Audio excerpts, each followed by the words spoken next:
정숙 씨는 부엌 창밖을 바라보며 긴 한숨을 내쉬었습니다.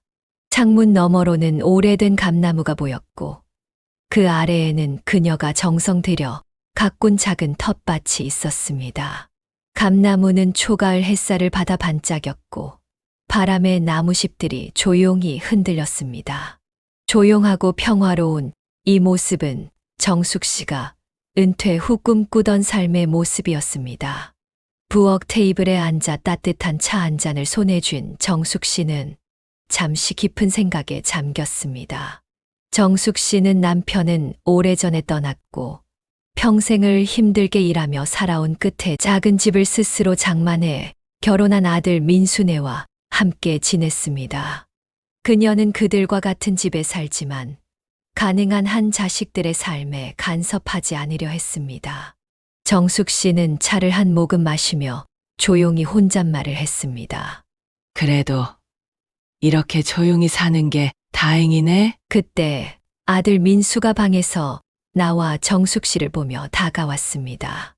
민수의 얼굴에는 어딘가 고민이 있는 듯한 표정이 스쳐 지나갔습니다. 엄마, 뭐 하세요? 또 혼자서 무슨 생각하세요? 민수는 정숙 씨 옆에 앉으며 밝게 웃어 보였습니다. 정숙 씨는 아들을 바라보며 미소를 지었습니다. 그냥 옛날 생각 좀 하고 있었지. 내가 어렸을 때부터 지금까지 벌써 내가 이렇게 자라서 가정을 꾸리니 참 시간이 빠르구나 싶어. 민수는 엄마의 말을 들으며 고개를 끄덕였지만 뭔가 할 말이 있는 듯 말을 꺼내기 어려워 보였습니다.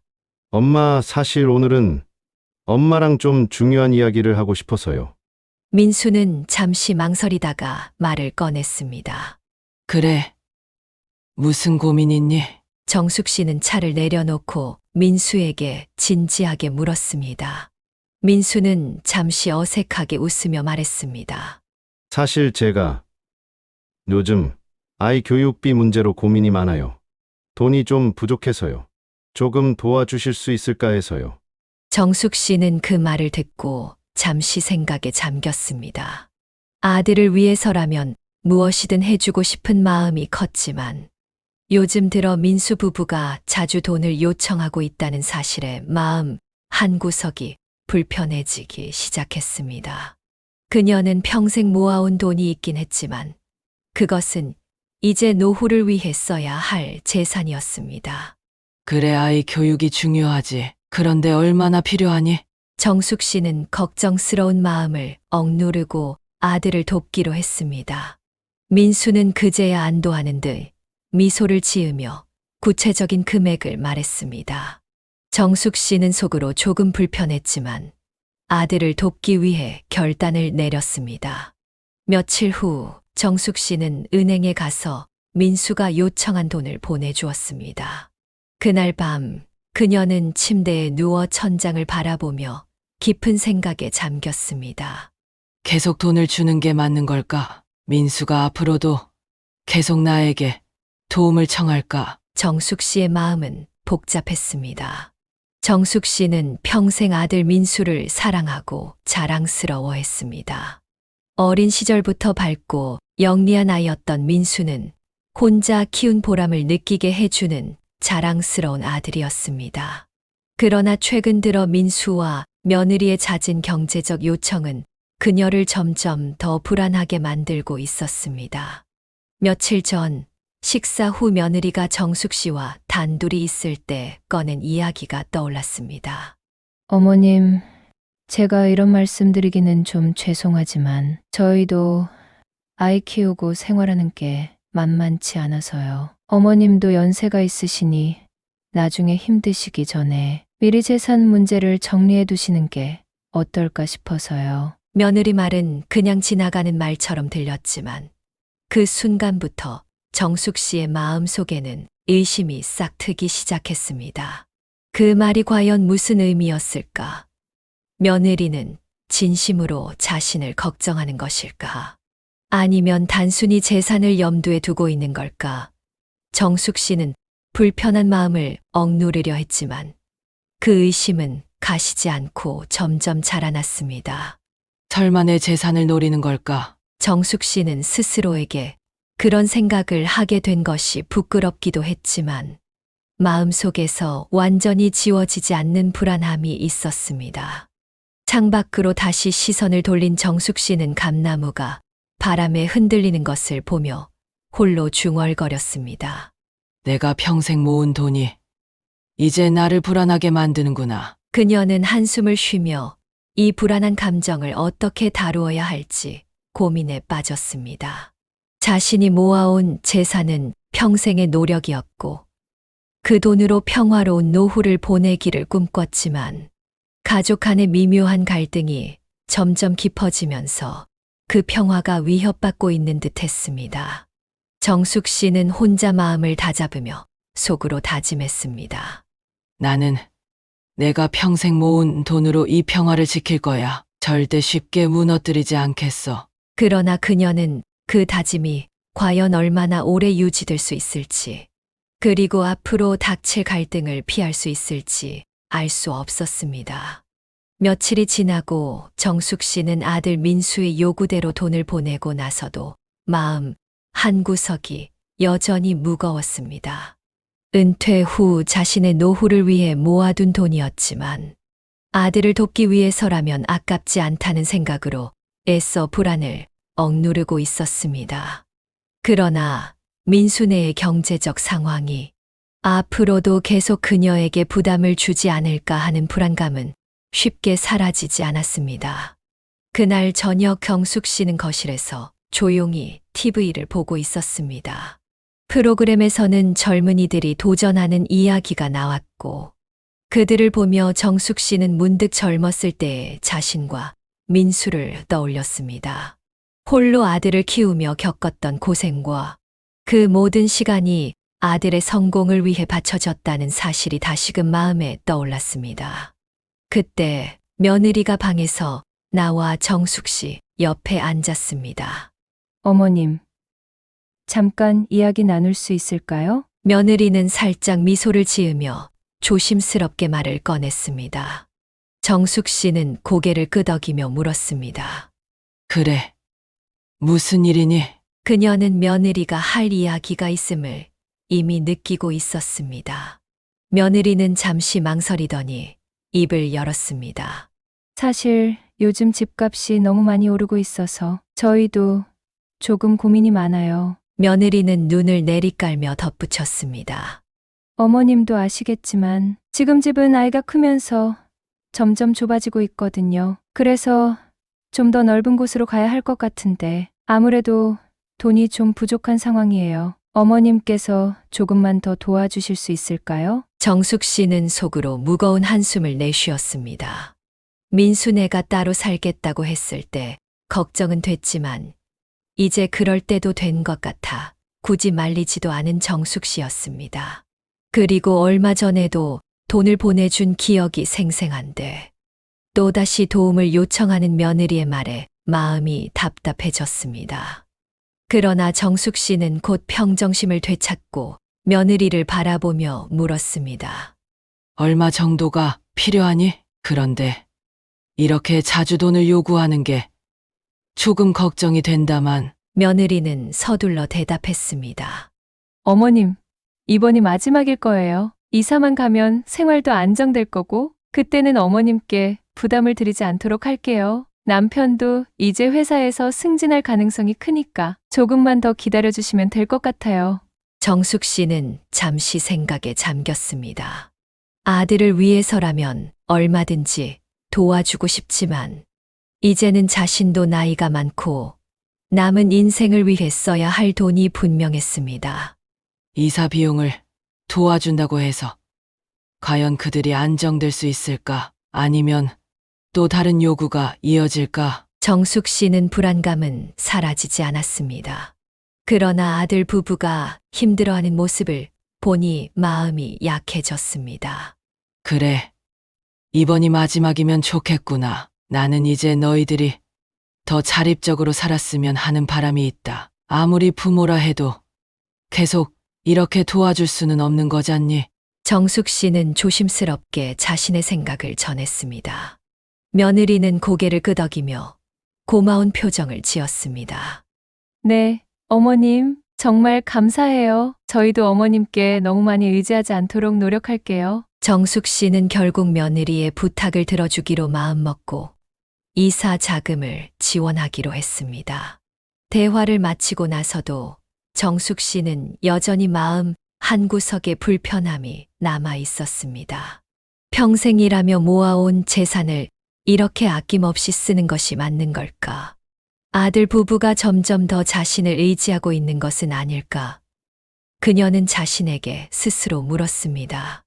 그러나 정숙 씨는 아직 아들 민수와 며느리를 완전히 의심할 수는 없었습니다. 그들이 어려움을 겪고 있으면 도와주는 것이 부모의 역할이라고 생각했고, 그 믿음은 쉽게 흔들리지 않았습니다. 그날 밤 정숙 씨는 차가운 이불 속에서 자신을 다독이며 잠에 들었습니다. 하지만 그 잠은 평소처럼 깊지 않았습니다. 며느리는 약속한 대로 도움을 요청하지 않겠다고 말했지만 그 말이 지켜질지에 대한 의심은 점점 커져갔습니다. 그러나 정숙 씨는 자신의 마음이 너무 민감한 것일지도 모른다고 스스로를 다독였습니다. 아들을 위한 희생은 어머니로서의 본분이라 생각했기 때문입니다. 그러던 어느 날 며느리는 다시 정숙 씨를 찾아왔습니다. 그날은 유난히 바람이 차갑게 불어오는 겨울날이었습니다. 며느리는 거실로 걸어와 아무렇지 않게 앉으며 밝은 미소를 지었습니다. 어머님, 잘 지내셨어요? 며느리는 웃으며 인사를 건넸습니다. 정숙 씨는 미소를 지으며 대답했습니다. 그래. 그동안 잘 지냈다. 이사는 잘했니? 이제는 좀 더 넓은 집에서 생활이 편안해졌겠구나. 며느리는 머리를 긁적이며 미소를 지었습니다. 어머님 덕분에요. 그런데 사실 오늘 말씀드릴 게 좀 있어서요. 정숙 씨는 며느리의 말에 살짝 긴장했습니다. 이미 예상한 일이었지만 그녀는 그 말을 듣고 싶지 않았습니다. 그래. 무슨 일이니? 며느리는 눈을 잠시 피하다가 작은 목소리로 말했습니다. 사실 어머님 저희가 이사하면서 생각보다 집에 돈이 많이 들어갔어요. 전세 자금도 그렇고 가구도 새로 들여야 해서요. 그래서 어머님께 다시 조금만 더 도움을 받을 수 있을까 해서요. 정숙 씨의 가슴이 갑자기 답답해졌습니다. 그렇게 부탁을 했는데 또다시 돈을 요구하는 이 상황이 당황스러웠습니다. 너도 알다시피 내가 너희 이사 자금도 도와줬고 계속 이렇게 돈을 주는 게 맞는 건지 모르겠구나. 너희가 좀 더 자립할 수 있는 방법을 찾아야 하지 않겠니? 정숙 씨는 최대한 부드럽게 말하려 했지만 그 안에 담긴 걱정과 실망은 감출 수 없었습니다. 며느리는 고개를 숙이며 조용히 대답했습니다. 어머님 말씀이 맞아요. 저희도 정말 민망하고 죄송해요. 그런데 이사하고 나니 생활비도 부족하고 남편도 회사에서 아직 승진이 확정되지 않아서요. 조금만 더 도와주시면 그 이후로는 절대 다시 부탁드리지 않을게요. 정숙 씨는 그 말을 들으며 마음이 더욱 복잡해졌습니다.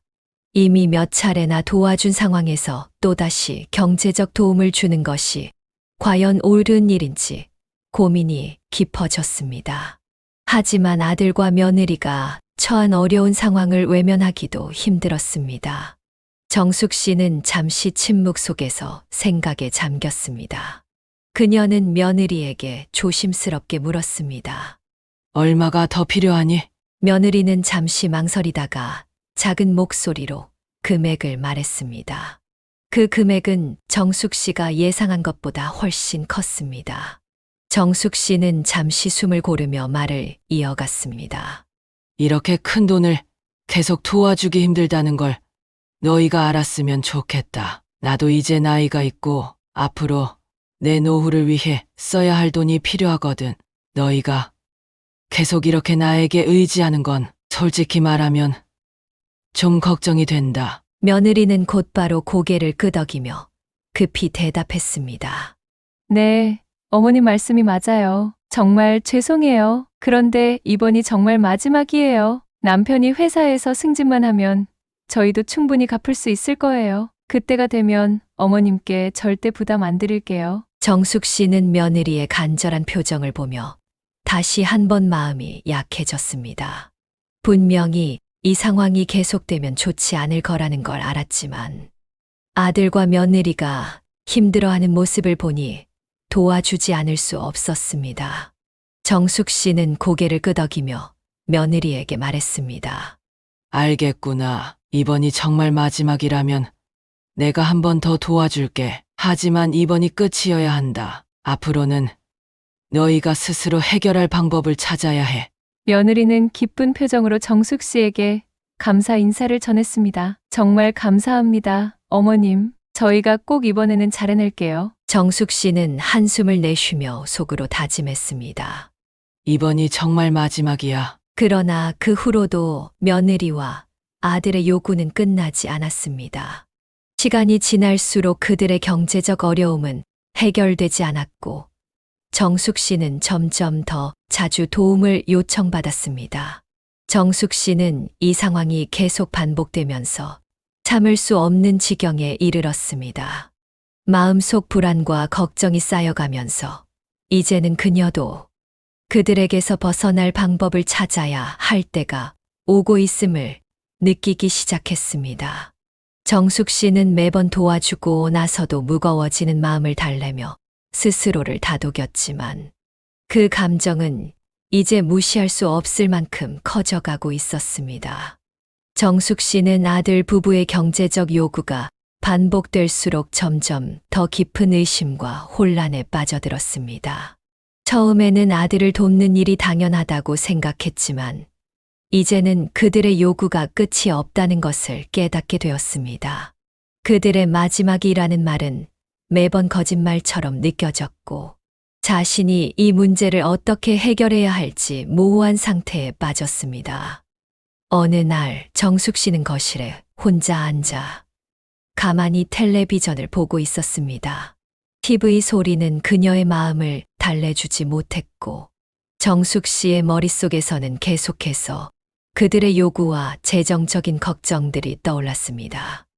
이제 더는 아들을 도울 여유가 없다는 생각이 그녀를 짓눌렀습니다.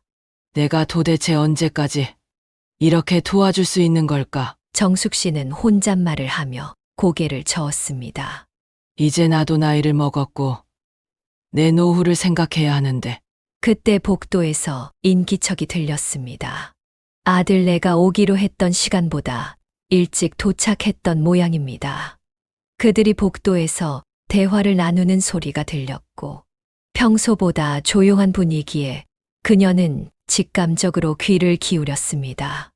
마음 한구석에서 불안한 감정이 차오르기 시작했습니다. 민수 씨, 솔직히 말해서 어머님 재산이 꽤 많으시잖아. 우리가 굳이 이렇게 힘들어할 필요가 있나 싶어. 며느리의 목소리가 조용히 들렸습니다. 아니, 그게 무슨 말이야? 민수의 목소리에는 약간의 당황스러움이 묻어 있었습니다. 민수 씨, 우리 솔직히 말해 보자고. 어머님도 이제 나이 많이 드셨고 재산 관리도 제대로 못 하시는 것 같아. 그 돈 우리한테 좀 넘겨주시면 우리 생활도 더 편해질 거잖아. 매번 부탁드리는 것도 그렇고 아예 그냥 미리 상속 문제를 해결하는 게 나을 것 같아. 정숙 씨는 그 말을 듣고 가슴이 철렁 내려앉았습니다. 며느리가 자신을 어떻게 생각하고 있는지, 그 진짜 의도가 무엇인지를 그 순간 알게 된 듯 했습니다. 그녀는 한동안 말을 잃고 그 자리에 얼어붙었습니다. 며느리는 분명 자신의 재산을 노리고 있는 것 같았고, 이제 그 진실이 드러났다고 느꼈습니다. 민수의 목소리가 다시 들려왔습니다. 당신 말대로 어차피 상속받을 돈이니 그게 맞는 것 같기도 해. 그런데 우리가 그렇게까지 요구하는 건 며느리는 민수의 말을 자르며 빠르게 대꾸했습니다. 어머님이 그 돈을 모아두셔도 결국 나중에 우리가 물려받을 건데 지금 당장 우리한테 더 필요하지 않아? 나중에 힘들게 고생할 바에야 지금 해결하는 게 나아. 정숙 씨는 그들의 대화를 듣고 있을 수 없었습니다. 가슴 속에 깊은 배신감과 고독감이 밀려왔습니다. 아들과 며느리가 자신을 어떻게 생각하고 있는지, 그들의 진짜 속내를 알게 되니 아무것도 믿을 수 없다는 생각이 들었습니다. 정숙 씨는 침대에 앉아 가슴을 움켜쥔 채 깊은 숨을 내쉬었습니다. 며느리가 자신을 단순히 돈이 나오는 자판기쯤으로만 여기고 있다는 사실은 그녀의 마음을 짓누르는 듯 했습니다. 아들 민수도 며느리에게 휘둘리는 것을 보고 있으니 그동안 자신이 믿어왔던 모든 것이 흔들리기 시작했습니다. 내가 이렇게 도와준 건 다 아들을 위한 건데 민수와 며느리는 나를 어떻게 생각하는 걸까? 정숙 씨는 혼잣말로 속삭였습니다. 자신이 점점 더 외로워지고 있다는 사실이 그녀의 마음을 더욱 무겁게 만들었습니다. 정숙 씨는 그날 이후로 점점 더 자식들에게서 멀어지는 느낌을 받기 시작했습니다. 그들과 함께 있어도 그들의 웃음 속에 숨겨진 진심을 의심하지 않을 수 없었습니다. 며느리의 미소는 이제 진실되지 않게 느껴졌고 민수의 다정한 말들도 가식처럼 들렸습니다. 그녀는 점점 더 고립감을 느꼈습니다. 그리고 그 고립 속에서 자신이 선택해야 할 길에 대해 진지하게 고민하기 시작했습니다. 며칠 후 정숙 씨는 그날 들었던 대화를 마음속에서 떨쳐내려 애썼습니다. 며느리의 말을 기억할 때마다 가슴이 답답해졌지만 민수가 끝까지 그녀를 변호해 주리라는 희망을 놓지 않으려 했습니다. 그러나 그 의심은 쉽게 가시지 않았고 점점 더 그녀의 마음을 갉아먹고 있었습니다. 정숙 씨는 아들 부부의 불신이 커질수록 마음속에서 끓어오르는 불안을 무시할 수 없었습니다. 그들은 그녀에게 경제적 도움을 당연하게 요구했고 정숙 씨는 더 이상 그들의 요구를 수용할 수 없다는 결론에 이르게 되었습니다. 어느 날 정숙 씨는 혼자 집에 앉아 생각에 잠겼습니다. 거실 창가로 비치는 햇살이 따뜻했지만 그녀의 마음은 무거웠습니다. 이 상황을 어떻게 해결해야 할지 고민하던 끝에 그녀는 한 가지 결심을 하게 되었습니다. 아들 부부의 요구에 굴복하지 않겠다고, 그리고 자신이 모은 재산은 자신의 노후를 위해 사용하겠다는 단호한 결심이었습니다. 그녀는 그날 오후 변호사를 찾아가기로 결심했습니다. 이건 내 인생이야. 내 남은 시간을 내가 지켜야 해. 그녀는 마음속으로 속삭였습니다. 변호사는 그녀의 이야기를 차분히 들으며 재산을 어떻게 관리할지, 그리고 상속에 대한 문제를 어떻게 처리할지에 대해 조언해 주었습니다. 정숙 씨는 결코 쉽지 않은 결정을 내렸습니다. 그녀는 아들 부부에게 미리 재산을 상속하지 않겠다는 의사를 분명히 밝혀 두기로 했습니다. 또한 자신이 그들의 요구를 들어주지 않겠다는 단호한 입장을 전달할 준비가 되었다는 것을 느꼈습니다. 변호사와의 상담 후 그녀는 새로운 유언장을 작성하고 자신의 재산을 철저히 보호할 수 있는 방법을 마련했습니다. 집으로 돌아오는 길, 정숙 씨는 복잡한 감정에 휩싸였습니다. 한편으로는 아들 부부에게 상처를 줄까봐 걱정이 되었지만 다른 한편으로는 자신을 위해 올바른 결정을 했다는 확신이 있었습니다. 그들의 요구에 끌려다니지 않겠다고 마음먹은 순간 정숙 씨는 처음으로 마음의 평온을 느꼈습니다. 며칠 후 정숙 씨는 아들과 며느리를 거실로 불렀습니다. 그들이 자리에 앉자 정숙 씨는 조용하지만 단호한 목소리로 입을 열었습니다. 오늘은 내가 너희에게 중요한 이야기를 해야 할 것 같다. 그동안 너희가 나에게 많은 도움을 요청했지만 이제는 그렇게 할 수 없을 것 같구나. 며느리는 놀란 표정으로 정숙 씨를 바라보았고 민수는 어머니의 말을 기다리는 듯 침묵했습니다. 정숙 씨는 이어서 말을 이었습니다. 내가 평생 모은 돈은 나의 노후를 위해 필요한 돈이야. 너희를 돕는 것도 중요하지만 이제는 내가 나를 지켜야 할 때야. 이제는 너희의 요구를 들어줄 수 없다는 걸 분명히 해두고 싶구나. 민수는 잠시 말없이 정숙 씨를 바라보더니 조심스럽게 물었습니다. 엄마 왜 갑자기 그러시는 거예요? 저희가 잘못한 게 있어요? 정숙 씨는 아들의 물음에 잠시 숨을 고르고 차분하게 대답했습니다. 너희가 잘못했다기보다는 나도 이제는 내 인생을 챙겨야 한다는 거야. 내가 너희에게 더 이상 도움을 줄 수 없다는 게 나쁜 일은 아니잖니. 너희가 이제는 스스로 서야 할 때란다. 며느리는 당황한 듯이 고개를 돌리며 정숙 씨를 바라보지 않았습니다. 그 순간 그녀는 더 이상 설명이 필요 없다는 것을 깨달았습니다. 이 결정이 아들 부부에게 실망을 안길지 몰라도 그것이 그녀 자신에게는 절실히 필요한 일이었습니다. 그날 밤 정숙 씨는 오랜만에 마음의 평온을 느끼며 잠에 들었습니다. 그녀는 타인의 기대에 얽매이지 않고 자신을 위한 선택을 했다는 사실에 작은 위안을 느꼈습니다. 결정을 내린 이후로 비록 갈등이 더 깊어질지라도 그녀는 이제 자신을 지킬 힘을 얻은 것이었습니다. 자식에게 기대지 않고도 온전히 자신의 힘으로 살아가는 삶은 고독할 수 있었지만 그 속에서 정숙 씨는 진정한 자유와 평화를 찾았습니다. 외로움이 아닌 홀로 서기의 힘을 깨달으며 그녀는 이제 남의 기대에 자신을 맞추지 않았습니다. 이제 정숙 씨는 스스로를 사랑하고 스스로에게 자부심을 느끼며 하루하루를 살아가고 있었습니다. 이 이야기는 어쩌면 우리 모두의 이야기일지도 모릅니다. 누구나 누군가를 위해 헌신하며 살아가지만 그 속에서 스스로의 가치를 잊지 말아야 합니다. 타인의 인정이나 사랑에 의존하기보다 나 자신을 위한 삶을 살아가는 것이야말로 진정한 행복의 시작이라는 것을 정숙 씨의 이야기는 우리에게 가르쳐 줍니다. 정숙 씨는 이제 홀로 있지만 결코 외롭지 않습니다. 그녀는 자신이 선택한 길 위에서 누구보다도 당당하게 앞으로 나아가고 있습니다. 그리고 그 길 끝에서 그녀는 자신의 인생을 스스로 완성해 가고 있습니다. 정숙 씨의 이야기는 끝났지만 그녀의 삶은 이제부터 다시 시작입니다. 영상이 도움이 되셨다면 좋아요와 구독 부탁드립니다. 감사합니다.